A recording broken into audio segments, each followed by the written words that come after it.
بسم اللہ الرحمن الرحیم۔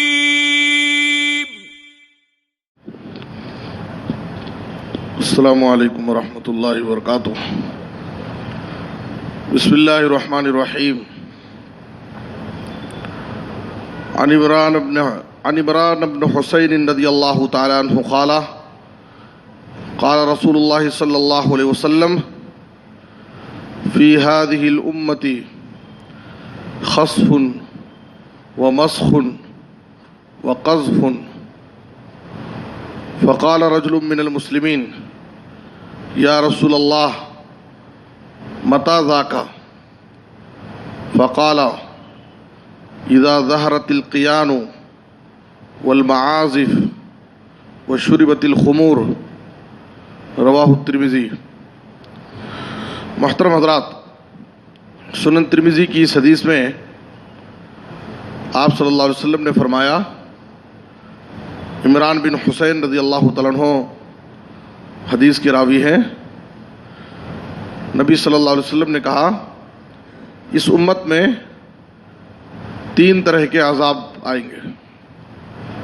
خسف، زمین میں دھسانے کا عذاب، مسخ، شکل و صورت کو بگاڑ دینے کا عذاب، قذف، آسمان سے پتھروں کی بارش برسانے کا عذاب۔ یہ تین وہ عذاب ہیں جو اللہ تعالیٰ نے سابقہ قوموں پر بھیج چکا ہے۔ قارون کو اللہ تعالیٰ نے زمین میں اس کے گھر سمیت دھسا دیا، فخسفنا بہ وبدارہ الارض۔ اور بنو اسرائیل کے کچھ لوگوں کو اللہ تعالیٰ نے ان کی شکلوں کو بندر کی شکل بنا دیا، کونوا قردۃ خاسئین۔ اور قوم لوط پر اللہ تعالیٰ نے آسمان سے پتھروں کی بارش برسائی۔ تو یہ تین بڑے خطرناک عذاب ہیں۔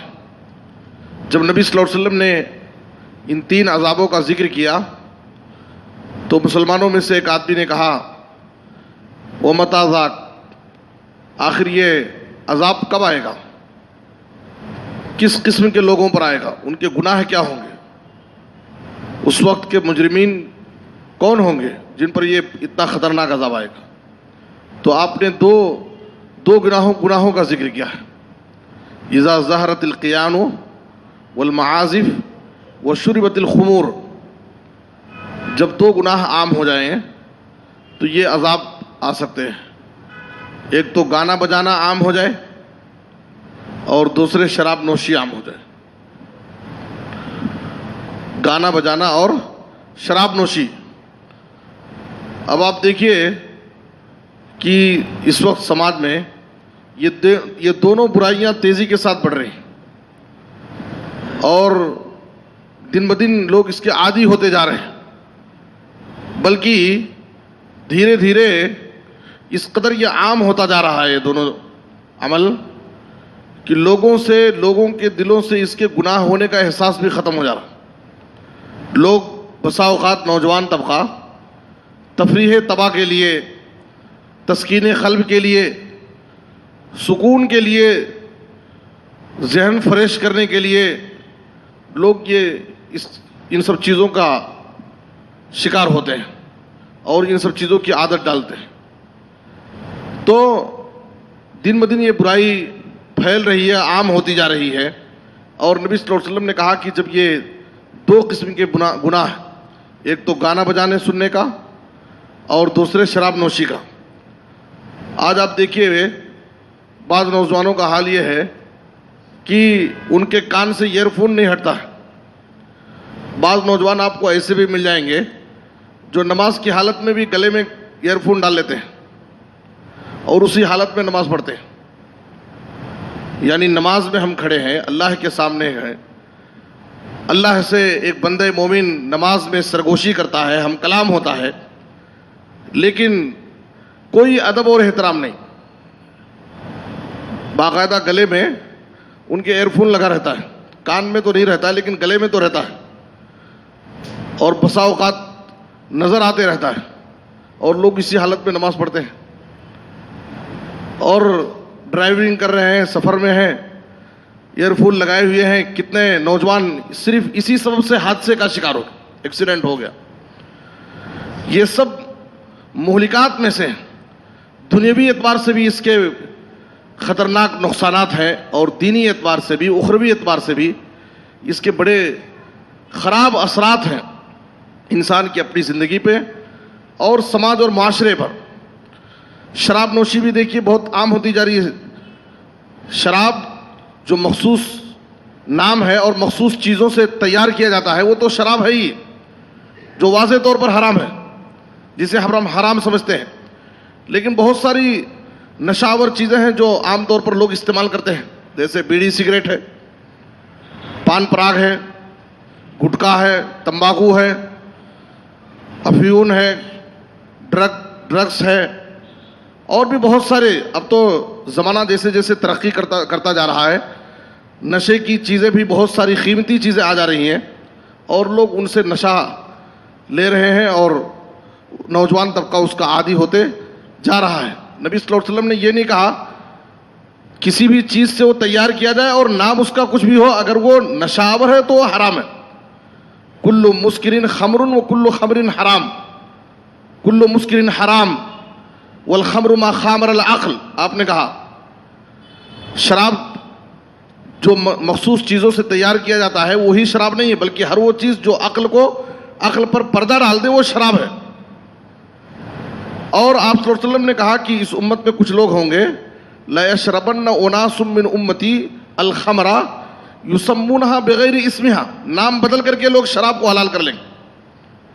تو نام بدلنے سے اس کا حکم نہیں بدلتا ہے. اگر وہ علت وہ سبب اس کے اندر پایا جا رہا ہے تو نام بدلنے سے اس کا حکم نہیں بدل جائے گا, وہ بھی حرام ہی ہوگی. تو اس لیے ان دونوں چیزوں سے ہمیں بچنے کی ضرورت ہے. لوگ ان سب چیزوں کی خباثتوں کو, اس کے نقصانات کو واضح طور پر جانتے ہیں, سمجھتے ہیں, لیکن پھر بھی اس کے عادی ہو گئے, چھوڑنا نہیں چاہتے. آپ دیکھیے صحابہ کرام میں کیسا جذبہ تھا, اللہ اور اس کے رسول کی کیسی محبت تھی, نبی صلی اللہ علیہ وسلم کی سنتوں پر عمل کا کیا جذبہ اور شوق تھا. اگرچہ وہ عادی ہیں, کچھ بھی ہیں, لیکن سن لیے تو ہو گیا, ختم.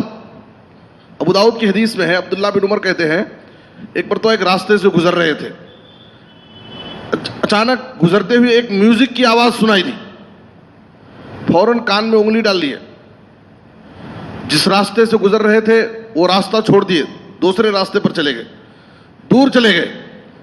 کچھ دیر کے بعد ابھی کان سے انگلی نہیں نکالے ہیں, نافے سے پوچھتے ہیں ہل تسمع شیئا, کیا کچھ تم سن رہے ہو, کوئی آواز آ رہی ہے؟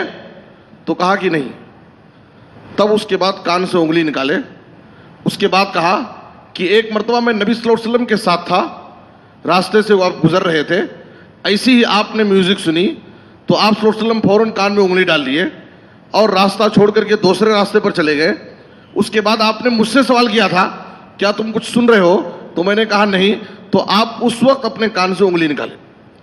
تو میں نے نبی صلی اللہ علیہ وسلم کو دیکھا تھا, تو اس لیے آج میرے ساتھ ایسا واقعہ پیش آیا, میں بھی اس پر عمل کیا. شراب نوشی کے حوالے سے دیکھیے, جب شراب کی حرمت نازل ہوئی, حضرت انس رضی اللہ عنہ کہتے ہیں, بخاری کی حدیث میں ہے کہ میں ابو طلحہ رضی اللہ عنہ کے گھر میں لوگوں کو شراب پلا رہا تھا. ابو طلحہ رضی اللہ عنہ, ابو عبیدہ بن جراح, ابی بن کعب, ان سب کو میں شراب پلا رہا تھا. اچانک ایک منادی آیا جو اعلان کر رہا تھا ان الخمر قد حرمت, آج سے شراب حرام کر دی گئی. ابو طلحہ رضی اللہ عنہ نے کہا یا انس قم فاحرقها فاحرقتها. ابو طلحہ نے کہا کہ اے انس اٹھو اور شراب مٹکے کے اندر گھڑے میں جو بھی شراب ہے اس کو بہا دو, پھینک دو. میں فوراً پوری شراب بہا دیا. اور صحیح مسلم کی حدیث میں ہے, کہا کہ یا انس قم الی هذه الجرہ فاکسرها, اٹھو اور اس شراب کے اس گھڑے کو, اس مٹکے کو توڑ دو. چند ہی لمحوں میں مدینہ کی گلیوں میں ہر طرف شراب ہی شراب نظر آ رہی تھی. یہ نہیں کہ بہت دنوں سے اس کے عادی ہیں, چھوڑنا مشکل ہے, دھیرے دھیرے کوشش کریں گے, یا ہے کہ بہت سارا مال ہم نے اسٹاک رکھ لیا ہے, اچانک حرمت نازل ہو گئی, پہلے اس کو سیل کر لیں گے, اس کے بعد پھر بعد میں عمل شروع کریں گے. کچھ بھی نہیں. حرمت سن لیے اب فوراً عمل شروع کر دیا. تو یہ جذبہ ہونا چاہیے. آج ہمارے پاس کیا ہے, نبی صلی اللہ علیہ وسلم کی سنتیں ہم جانتے ہیں, دین اور شریعت کی باتیں سمجھتے ہیں, لیکن عمل کرنے کے لیے ہمارے پاس بہت سارے بہانے ڈھونڈتے رہتے. عمل سے جی چرانے کے لیے بہت سارے بہانے ڈھونڈتے رہتے اور کسی طرح سے عمل سے بچنے کی کوشش کرتے. صحابہ کرام اللہ کی راہ میں ہیں, جنگ میں ہیں, سخت بھوکے ہیں, مجبوری کی حالت میں ہیں. ابھی گدھے کا گوشت حرام نہیں تھا, اپنی سواریوں کو گدھے کو ذبح کر کے اس کا گوشت پکا رہے ہیں, ہاڈیوں میں گوشت پک رہا ہے. منادی نے اعلان کیا, ان اللہ ورسولہ ینہیانکم عن لحوم الحمر الاہلیہ. حدیث کے الفاظ ہیں صحیح بخاری میں, فاکفیت القدور وانہا لتفور باللحم. سننا تھا, اللہ کی راہ میں ہے, جنگ میں ہے, بھوکے ہیں, مجبور ہیں, پریشان ہیں, لیکن جیسی اور گوشت پک رہا ہے ہانڈی میں, منادی نے اعلان کیا کہ نہیں, آج سے گدھے کا گوشت حرام ہے. فوراً اس پکتی ہوئی ہانڈیوں کو اڑیل دیے, گرا دیے, پھینک دیا. تو یہ جذبہ ہمارے اندر عمل کا ہونا چاہیے نبی صلی اللہ علیہ وسلم کی سنتوں پر. تب جا کر کے ہم دنیا اور آخرت میں سرخرو ہوں گے اور کامیاب ہوں گے. اللہ سے دعا ہے کہ اللہ تعالیٰ ہمیں آپ صلی اللہ علیہ وسلم کی سنتوں پر کما حق و عمل کرنے کی توفیق دے. آمین. صلی اللہ علیہ نبینا محمد و آلہ وصحبہ اجمعین.